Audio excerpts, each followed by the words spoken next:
Halo semuanya, balik lagi di channel kisah horor legend yang ngebahas cerita-cerita horor dari seluruh penjuru Indonesia. Kali ini, gue mau ceritain sesuatu yang sampai sekarang masih bikin bulu kuduk gue berdiri. Bukan karena gue ngalamin sendiri, tapi karena ini diceritain langsung sama orangnya. Dan serius, auranya tuh beda. Rasanya kayak lo ikutan ngerasain sendiri pas dengerin ceritanya. Jadi, cerita ini datang dari seorang pemuda bernama Yuda. Umurnya 24 tahun. Waktu kejadian ini terjadi, Yuda adalah anak rantau dari Jakarta. Lulusan kuliah teknik industri yang gak langsung dapat kerjaan di ibu kota. Sampai akhirnya dia dapat info lowongan kerja di sebuah pabrik pengolahan teh di daerah Pangalengan, Jawa Barat. Buat lo yang belum tahu, Pangalengan itu daerah pegunungan yang terkenal dingin dan penuh hamparan kebun teh. Indah sih kalau siang, tapi kalau udah masuk waktu senja, kabut turun dan angin mulai bisik-bisik, rasanya berubah total. Jadi kayak tempat lain, bukan dunia kita. Dan justru disitulah cerita ini dimulai. Yuda baru 2 minggu kerja di sana. Karena masih karyawan baru, dia belum terlalu dekat sama temen kerja lainnya. Mes, tempat tinggalnya, juga lumayan sepi. Biasanya setelah jam kerja, anak-anak mes milih buat tidur atau nongkrong di dalam. Gak banyak yang jalan-jalan sore, apalagi keluar ke kebun teh yang ada di belakang pabrik. Awalnya, Yuda pikir kerja di Pangalengan bakal engebesen. Tapi lama-lama dia mulai menikmati suasananya. Udaranya sejuk, jauh dari kebisingan Jakarta, dan yang paling dia suka, banyak spot buat bikin konten. Yuda emang suka bikin vlog-vlog pendek buat diupload ke TikTok dan IG. Meskipun belum terkenal, dia lumayan aktif dan rajin rekam video. Suatu sore, abis pulang kerja, dia iseng jalan-jalan ke arah belakang pabrik. Di situ ada jalur kecil menuju kebun teh yang jarang dilewatin. Dia bawa HP, colok mic clip-on, dan mulai ngerekam vlog. Gaya-gaya anak konten pada umumnya lah. Buka kamera depan, senyum, terus ngomong, "Hai guys, gue sekarang lagi di kebun teh belakang pabrik. Katanya sih tempat ini angker, tapi kita lihat aja ya. Beneran angker apa cuma isapan jempol?" Yuda ketawa sendiri. Waktu itu langit udah mulai gelap. Sekitar pukul 5:30 sore. Matahari hampir tenggelam. Dan bener kata warga sekitar, kabut mulai turun pelan-pelan. Tapi Yuda malah makin semangat ngerekam. Dia muter-muter di antara semak teh yang tingginya selutut, sambil ngomongin suasana yang makin gelap dan mistis. Di belakang, kelihatan siluet pohon pinus. Kabut menggulung pelan dari arah lembah. Padahal beberapa hari sebelumnya, Bu Watibu, warung dekat mes sudah ngasih peringatan.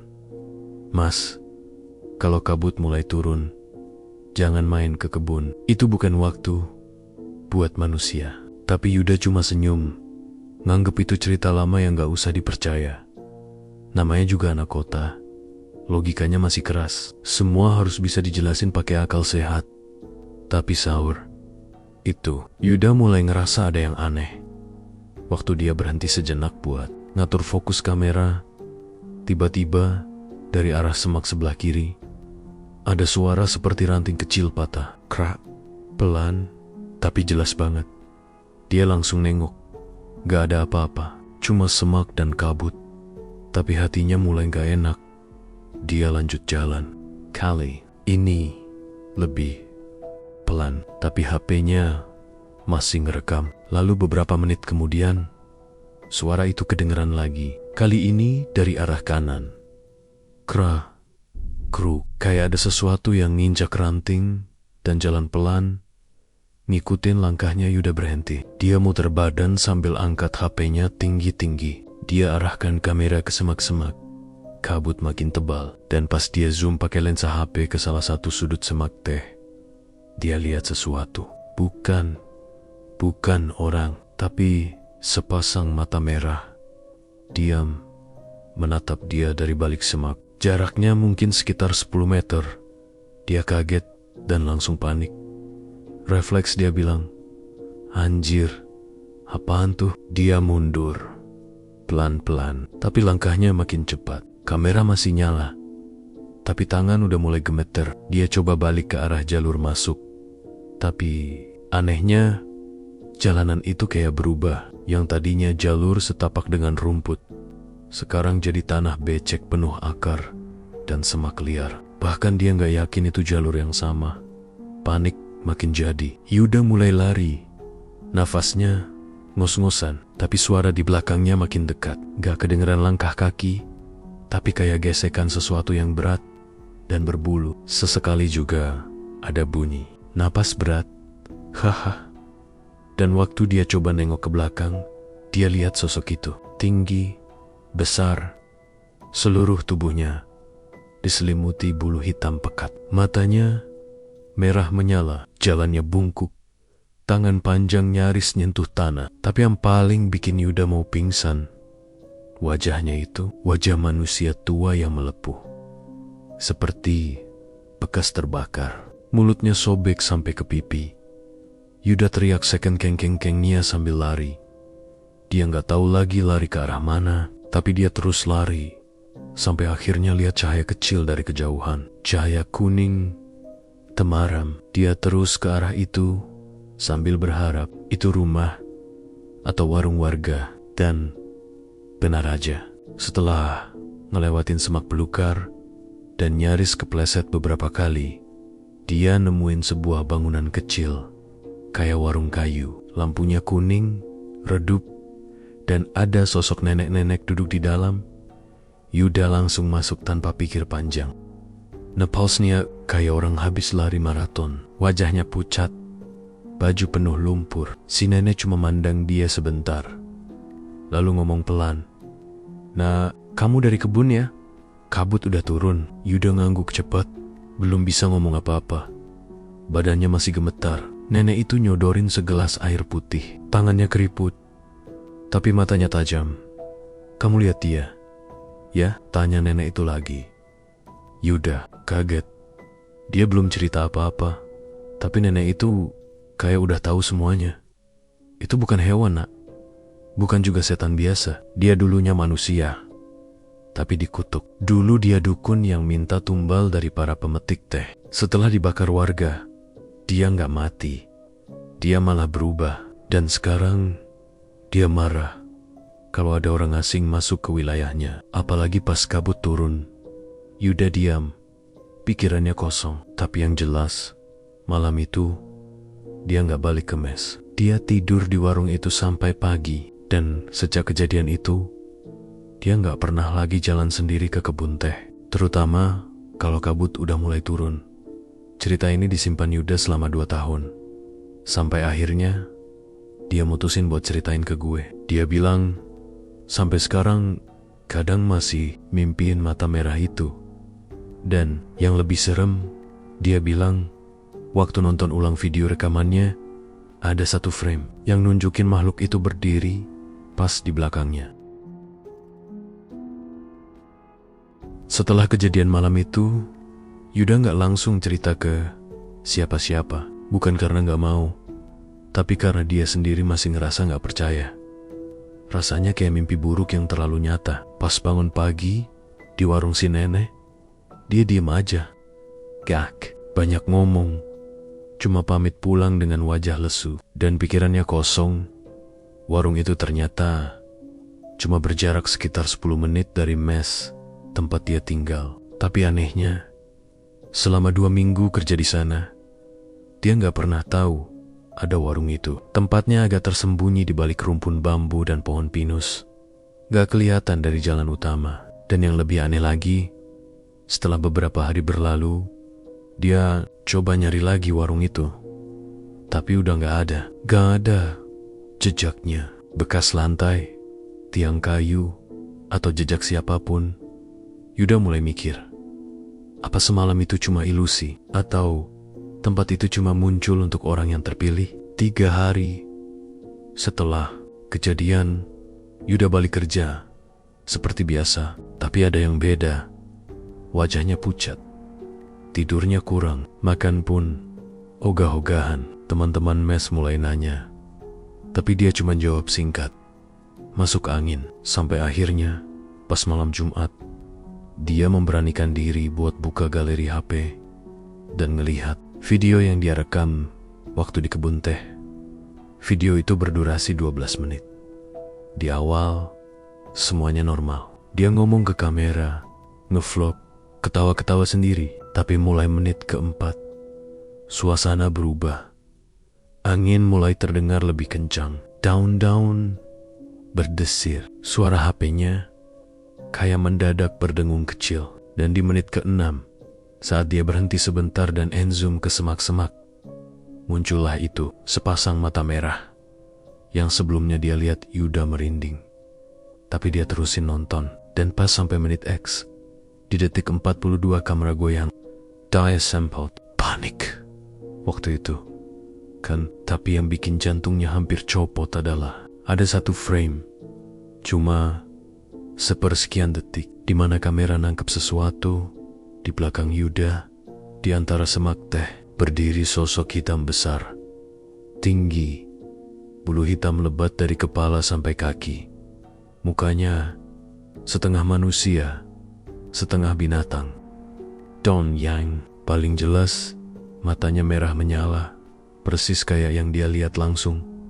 Yuda langsung matiin video. Nafasnya sesak, tangannya gemeter. Dia coba replay slow motion, dan benar, sosok itu ada. Cuma sebentar, tapi cukup jelas. Dan sejak saat itu, setiap malam dia mulai dengar hal-hal aneh.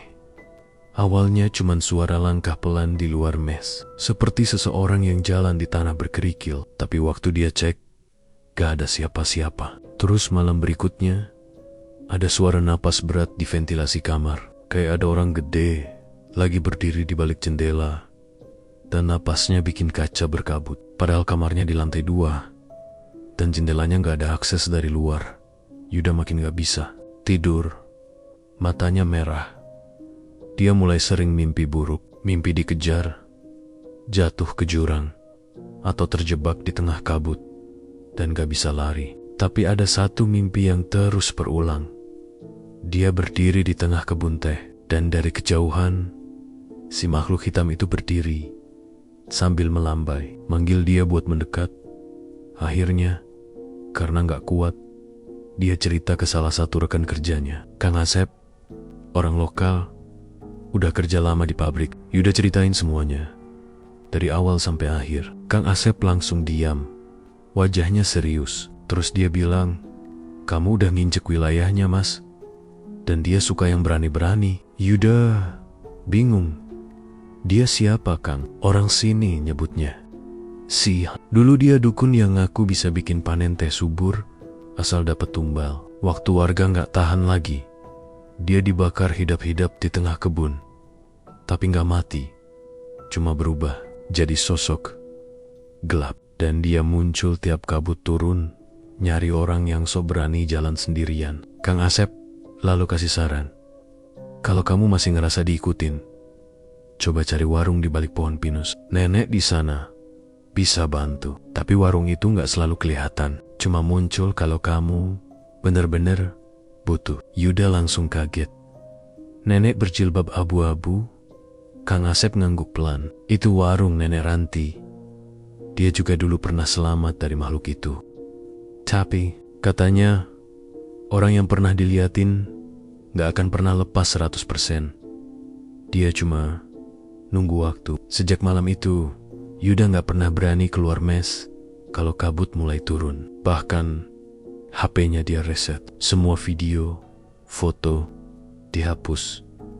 Tapi rasa dia masih diawasi gak pernah hilang. Kadang pas lagi kerja di pabrik, dia ngerasa ada yang ngintip dari balik jendela gudang. Kadang juga pas lewat lorong mes, ada bayangan tinggi yang lewat sekilas di cermin.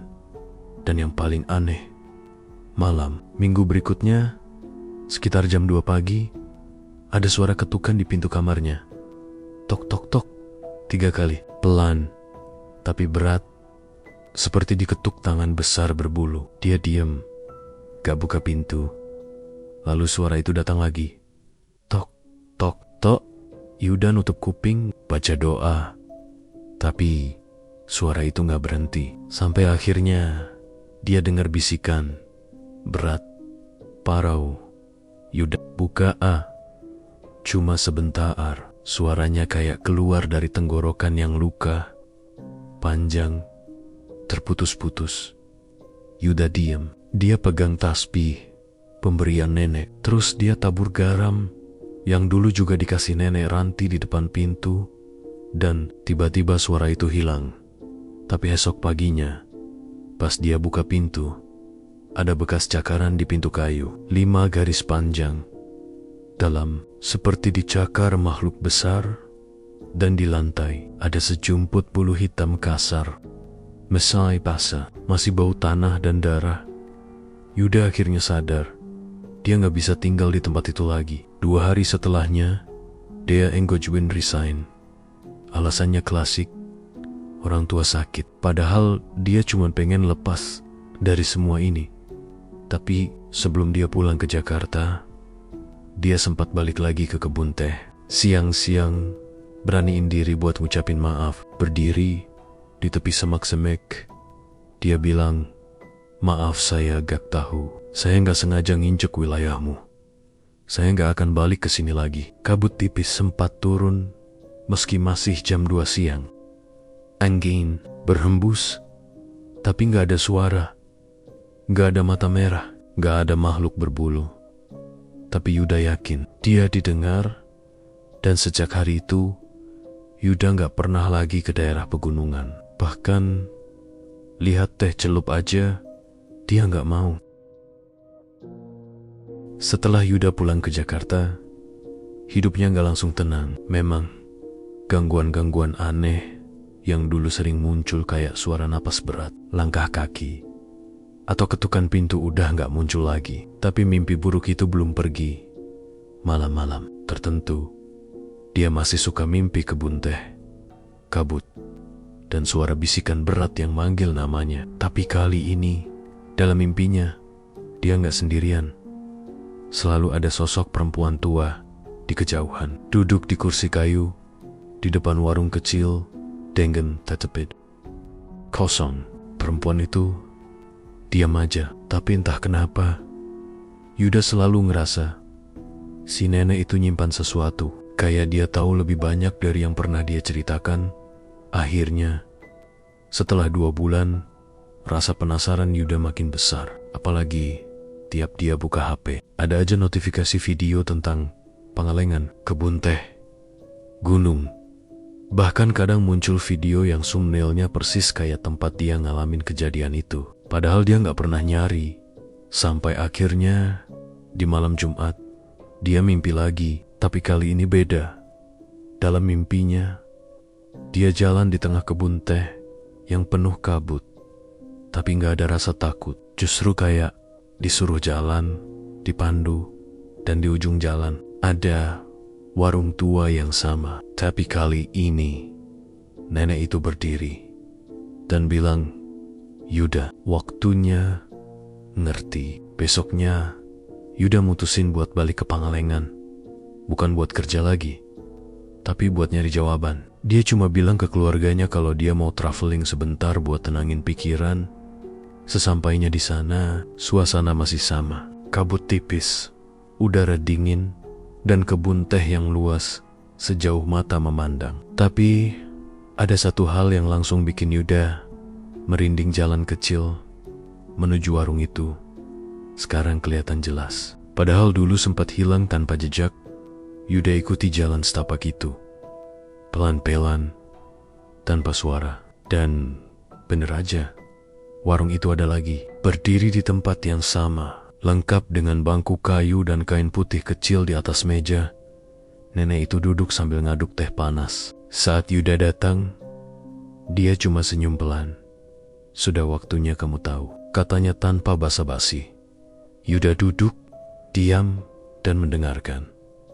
Makhluk yang kamu lihat itu bukan sekadar setan. Dia dulu manusia. Namanya Ki Reja, dia dukun besar zaman Belanda, dikenal sakti, tapi haus kuasa. Dia ngelakuin perjanjian gelap sama entitas dari gunung buat nguasain tanah di sini. Sebagai imbalannya, dia harus kasih tumbal manusia. Nenek itu lanjut, tapi warga sadar.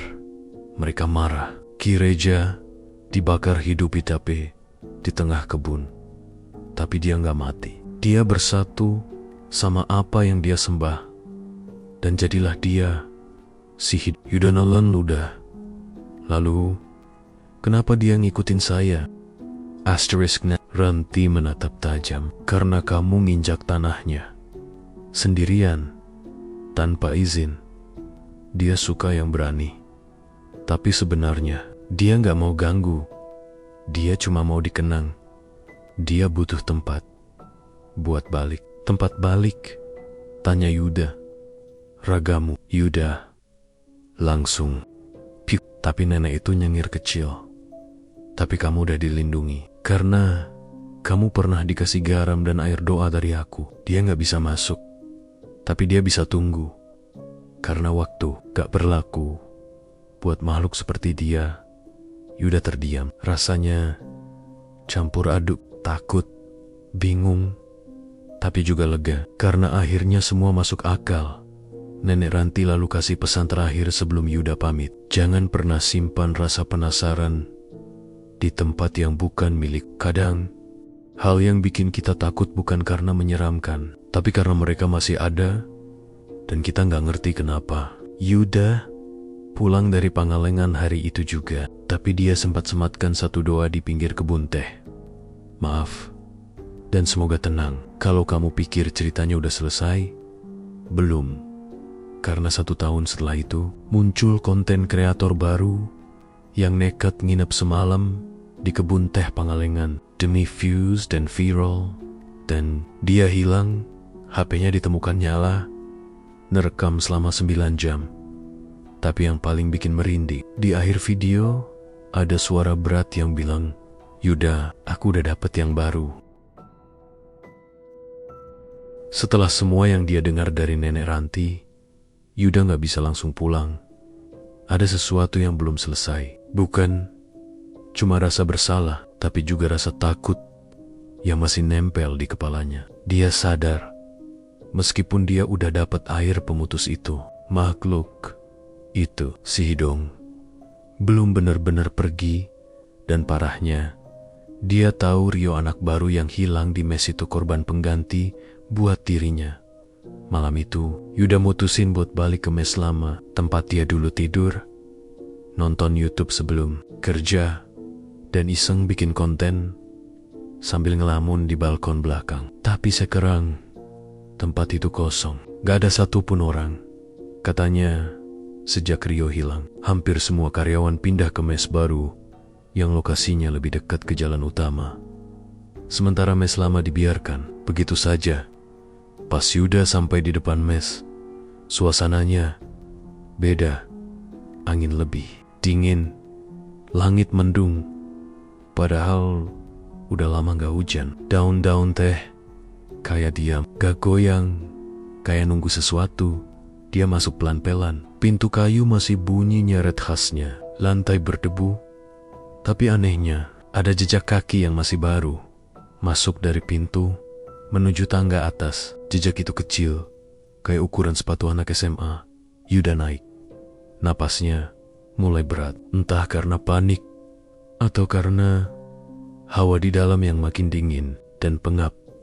Di lantai atas, semua kamar gelap. Tapi kamar paling ujung sedikit terbuka. Dan dari sela pintunya keluar cahaya merah redup, kayak dari lampu emergency.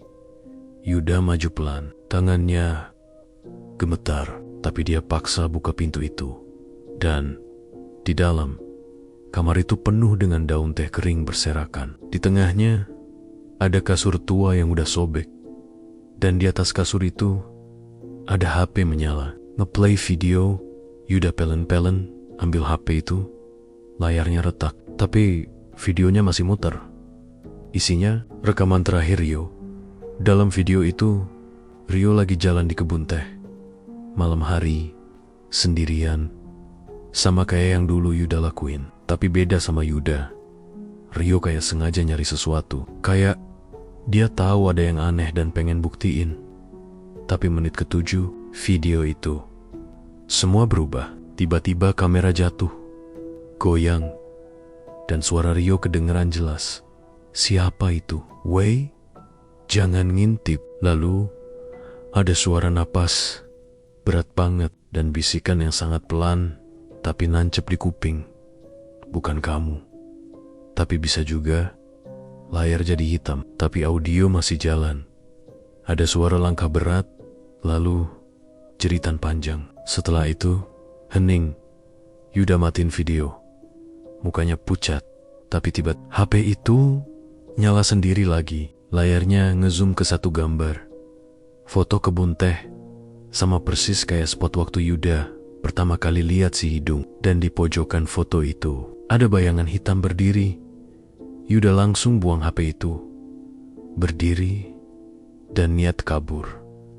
Tapi pintu kamar nutup sendiri. Jangan lari lagi. Suaranya berat, dalam, dan kali ini jelas berasal dari belakang dia. Yuda gak mau nengok, tapi suara langkahnya makin dekat. Lantai kayu berderit pelan. Napas berat makin terasa. Ini bukan soal kamu, tapi kamu udah buka jalan pelan-pelan. Yuda berbalik, dan di sana makhluk itu berdiri. Tingginya hampir 2 meter, berbulu hitam lebat, matanya merah menyala, dan wajahnya gak jelas kayak kabut yang berubah bentuk terus. Tapi satu yang pasti, dia bukan manusia, dan bukan juga hantu biasa. Dia sesuatu yang lebih tua, lebih dalam, lebih kelam. Yuda pegang botol air pemberian nenek Ranti. Dia buka tutupnya sambil baca doa. Tapi sebelum dia siramkan, si hidung berkata, "Kalau kau tutup jalan ini, yang lain akan aku ambil." Yuda berhenti, ragu, tapi dalam hati, dia tahu kalau dia gak nutup ini sekarang, semua orang bakal kena, gak cuma dia. Akhirnya, dia siramkan air itu ke lantai sambil teriak doa sekuat mungkin. Lantai bergetar, dinding kamar goyah. Angin tiba-tiba masuk dari semua celah, dan makhluk itu menjerit panjang. Bukan marah, tapi kesakitan, seperti terbakar dari dalam. Cahaya merah menyala dari balik tubuhnya. Lalu boom, makhluk itu lenyap, hilang. Udara jadi hening, pintu kamar kebuka sendiri. Yuda jatuh, terduduk, badannya gemetar, tapi matanya masih terbuka lebar. Dia tahu dia selamat, tapi saat dia keluar dari kamar itu dan berjalan ke arah tangga, dia melihat sesuatu yang bikin dia berhenti. Di dinding kayu dekat tangga ada ukiran nama Yuda 2023, dan di bawahnya ukiran baru Rio 2025. Yuda gak ukir itu. Rio jelas gak sempat, tapi nama mereka udah tercatat. Artinya satu, jalan itu mungkin udah ditutup, tapi si hidung belum selesai. Dan di akhir cerita, Yuda sekarang gak lagi tinggal di Jakarta. Dia pindah ke kota lain, hidup tenang. Tapi setiap malam Jumat Kliwon, dia selalu tidur dengan lampu nyala. Karena dia tahu, entah kapan, entah di mana, si hidung bisa buka jalan lagi. Dan kalau kamu suatu saat jalan-jalan ke Pangalengan, jangan pernah masuk kebun teh saat kabut turun. Karena kadang kamu nggak sendirian. Kalau kalian suka cerita ini, jangan lupa tekan tombol like, subscribe, dan aktifkan loncengnya biar kalian gak ketinggalan cerita horor mencekam lainnya dari seluruh pelosok Indonesia. Dan kalau kalian punya cerita horor pribadi, kisah mistis dari daerah kalian yang pengen banget dibawain di channel ini, langsung aja hubungi kami lewat link di deskripsi. Siapa tahu cerita kalian jadi konten berikutnya yang bikin orang merinding. Sampai jumpa di cerita selanjutnya. Dan hati-hati kalau kalian lewat kebun teh pas malam hari, karena nggak semua yang ada di balik kabut itu manusia.